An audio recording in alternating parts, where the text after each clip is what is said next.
Ustadz bilang kalau Nabi itu apa? Nabi dan Rasul yang wajib kita ingat 25. Selebihnya kan ada 1000 berapa? 100 sampai 100 ribuan. Itu kalau 25 Nabi saya udah baca. Rata-rata orang Arab Pak ya. Ada nggak Pak yang ribuan itu selain orang Arab Pak?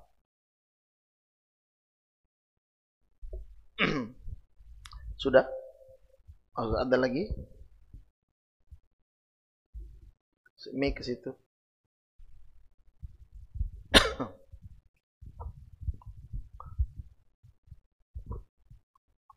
Bismillahirrahmanirrahim. Assalamualaikum warahmatullahi wabarakatuh, Pak Ustaz.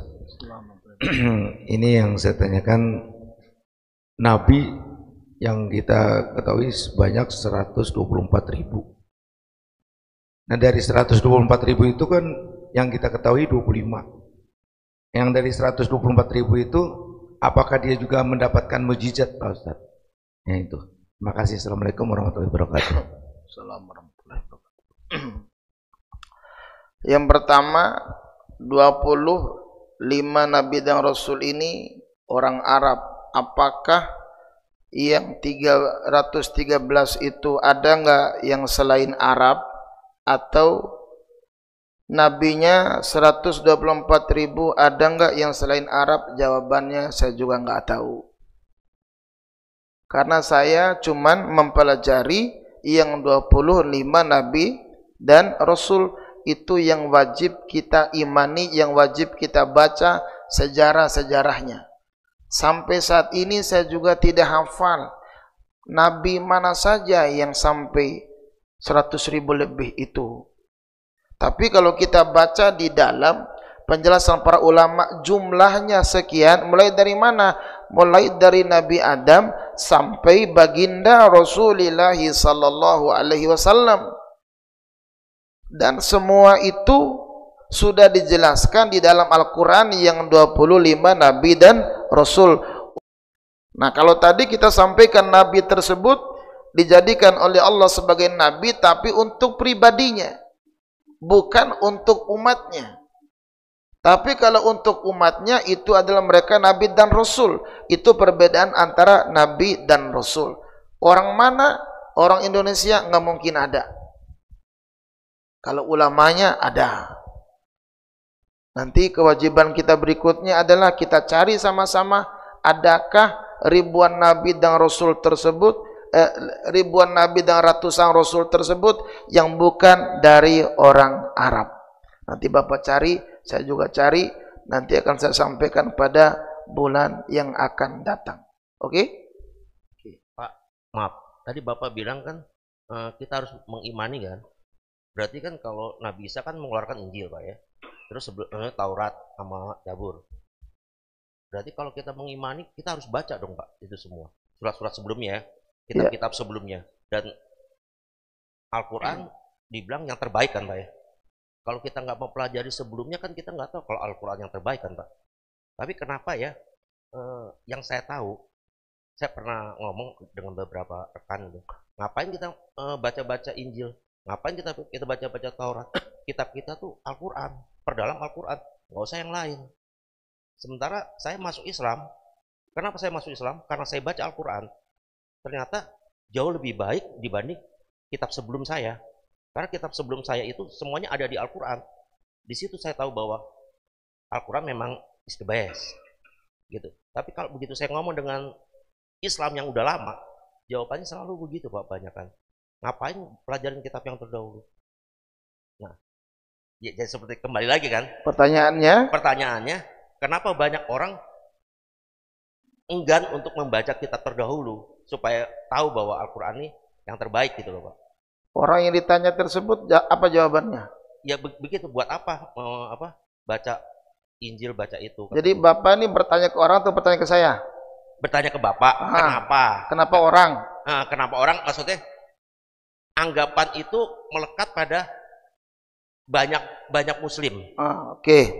Pada 2 bulan yang lalu kita sudah membahas bahwa mengimani kitab-kitab Allah. Itu cabang iman yang ketiga. Itu sudah kita sampaikan. Tapi sebagai sekilas, mengimani kitab-kitab yang lalu itu adalah tanda orang yang beriman. Mengimani Injil wajib, mengimani Taurat wajib, mengimani Zabur wajib sebagai kitab utusan, kitab yang diturunkan oleh Allah kepada nabi-nabi tersebut. Sekarang pertanyaannya, Injil masih ada atau sudah tidak ada? Wallahu alam di mana keberadaan keasliannya. Taurat ada atau tidak? Wallahu alam di mana keberadaan keasliannya. Zabur, wallahu alam di mana keberadaan keasliannya. Tetapi buat umat baginda Rasul saat ini adalah ada Al-Quran, kita wajib baca Al-Quran. Seandainya masih ada Injil yang asli tersebut, maknanya sama dengan Al-Quran. Sama dengan Al-Quran. Kalau ada kitab Injil yang aslinya, bahasa aslinya mungkin bahasa Ibrani. Lah kita bahasa Arab saja masih banyak yang salah baca, bagaimana bahasa Ibrani? Apalagi kitab gundul ini, Pak. Botak, Pak. Yang ustadznya gondrong, kitabnya gundul. ABG atas bawah gondrong. Bapak-bapak juga sama, ABG atas bawah gundul sebagian. Gimana? Belum kejawab. Nanti kita jawab pada yang berikutnya, Pak. Nanti ikut terus biar dapat jawabannya, jangan ngilang ya. Gimana tadi ya? Lupa pertanyaannya, apalagi jawabannya. Nabi kan yang kita ketahui ada 124.000. Nabi yang wajib kita ketahui 25 Enggak. Nabi dan Rasul. Kalau yang kita wajib ketahui kan 25. Ya. Yang kita ketahui 124.000. Nah, dari 25 Nabi itu kan istilahnya mendapatkan mujizat. Nah, apakah yang 124.000 itu juga ada mujizatnya gitu? Ada mujizatnya. Ada. Karena nabi-nabi tersebut mujizatnya tergantung bagaimana tugas-tugasnya. Karena kalau kembali di dalam kitab ini, wa ayyadahum bil mu'jizati adallati ala sidqihim. Mukjizat tersebut untuk membenarkan akan kenabian mereka. Kalau saat mereka itu berdakwah, saat mereka berdakwah mendapat tantangan yang luar biasa, maka membutuhkan mukjizat. Nabi Isa menghadapi orang yang bisa mengobati. Contoh, maka mukjizat Nabi Isa untuk menandingi orang-orang yang ahli pengobatan tersebut dengan cara bisa mengobati. Nanti kalau nggak bisa, Pak, itu pasiennya ke orang sono semua, kita nggak kebagian pasien. Begitu juga Nabi Musa. Nabi Musa itu mukjizatnya adalah tongkat menjadi ular. Yang dihadapi adalah ularnya tukang sihir. Nanti kalau nggak ada ular, Pak, yang menang ular tukang sihir. Akhirnya ular itu yang dijadikan sebagai pengikut. Tukang sihirnya makin naik, banyak tarifnya. Jadi Nabi tersebut akan mendapatkan mukjizat bagaimana umat yang dihadapinya. Nah, kalau para pendakwa zaman sekarang ini menghadapi pendakwa dari agama yang lain, jangan mau ngalah. Kalau mereka bisa pernapasan, kiai juga harus bisa pernapasan. Kalau mereka bisa pengobatan, kiai bisa pengobatan. Minimal baca Al-Fatihah, suruh minum airnya, haus hilang insyaallah. Kalau timbang itu maka jangan heran kalau ada kiai-kiai ahli sembur. Ada kiai-kiai ahli pengobatan, mereka meniupkan doa-doa segala macam. Karena pendakwa yang sekarang ini dari agama yang lain juga ahli begitu, Pak. Main energi segala macam. Kiai juga bisa main energi listrik, bisa. Strom listrik sendiri juga bisa. Nah, maka pendakwa zaman sekarang ini jangan begitu beda dengan kita. Oh, lain nih.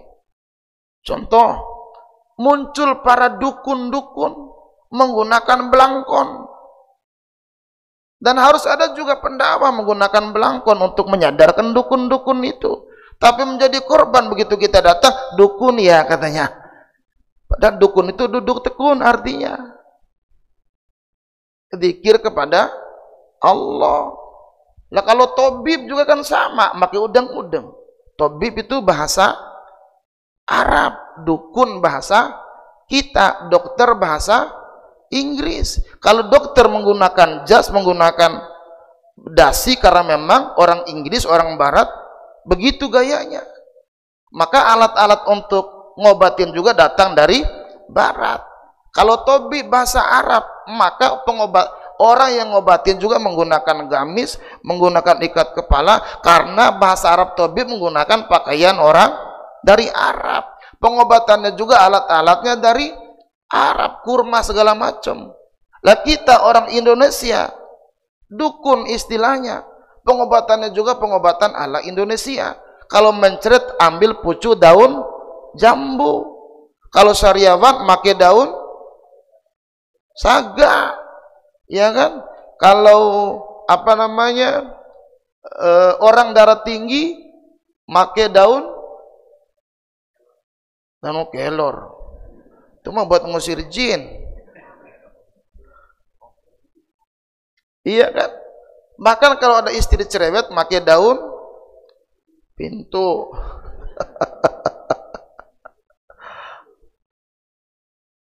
Ya demikian, biar nggak ngantuk aja ini.